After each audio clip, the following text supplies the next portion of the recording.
Doctor, when you talk about some of the obesity conditions that we see, are there certain people or certain conditions that tend to do better on the HCG diet or are better candidates to go on that?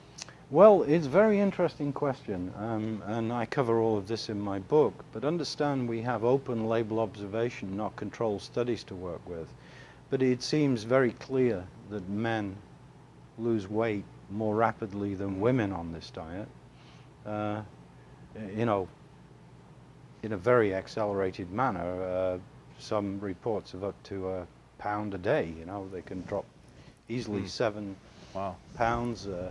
In a 6-week period in a man, it's not unusual to experience very significant weight loss, like up to 40 pounds in 6 weeks. And that's documented, that's not hearsay. So that's one issue. There are contraindications to this diet. For example, in the book, I talk about, you're not going to use this diet in somebody with uncontrolled diabetes. You're not going to use this diet in somebody who's stressed with a coexisting chronic disease. You should never consider this diet in pregnancy, and I don't think we have enough information to consider it in childhood. But what is childhood as defined below the age of 18 years? And there are issues of informed consent, because obviously it's a non-approved use of a drug. And that's what's made it controversial. And recently, USA Today ran an article on the FDA's approach to the fact people have been using what they called homeopathic HCG drops rather than injections. The Simeon's diet involves 150 units approximately of HCG injected, but people have been using what they call homeopathic drops. And of course, the FDA has considered that to be potentially fraudulent, because in the American pharmacopoeia, there is no listing of HCG as a homeopathic agent for weight control. So they're working a bit by the rules and regulations here, because again, there are anecdotal reports out there showing favorable responses to homeopathic drops, which are obviously a more dubious use of HCG rather than the classic Simeon's method of injection of HCG with the very low-calorie diet. So in essence, that sums it up. And in the Anti-Aging Triad book and in the HCG Diet Revolution, you will see extensive discussions of managing metabolic syndrome X, which for general consumption is what I call everyday after dinner conversation. The variable combination of being overweight, having high blood pressure, having abnormal blood cholesterol, all linked together by insulin resistance in a pre-diabetic state. Now we have an estimated 70 million Americans with syndrome X. We have 20-odd million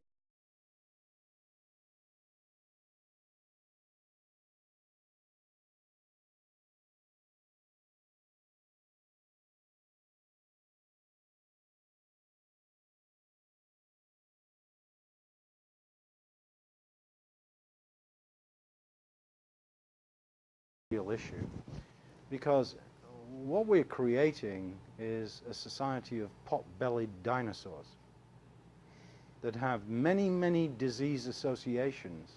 So metabolic syndrome is a disease of premature aging. And the combat against syndrome X is a hugely important public health initiative. In my writings, I say it's the #1 public health initiative. But you've got to connect the dots.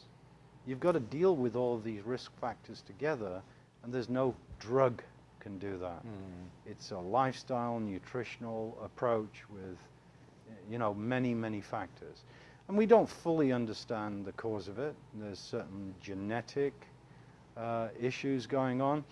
And, in my book, I point out the following, that if we've got about 62% of African American females between the age of 50 and 65 with metabolic syndrome, the same number 62% Hispanic population, and we look at Caucasian women, 50%. I coined an aphorism, and that is that metabolic syndrome X is loading the gun of disability for the mature female, and the milestone of menopause is pulling the trigger. And some of the bullets in the gun could have been the inappropriate use of conventional hormone replacement therapy. So it's a kind of bold statement, but again, I'm synthesizing this.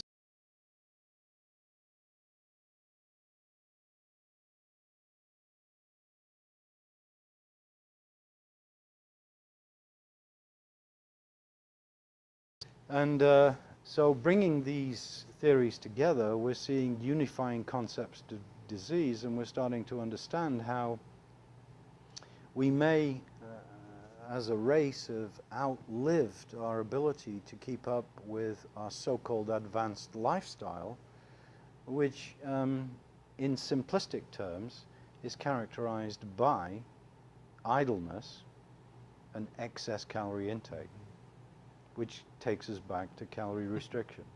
So you see this is a whole sort of series of circular and Eulerian diagrams of logic.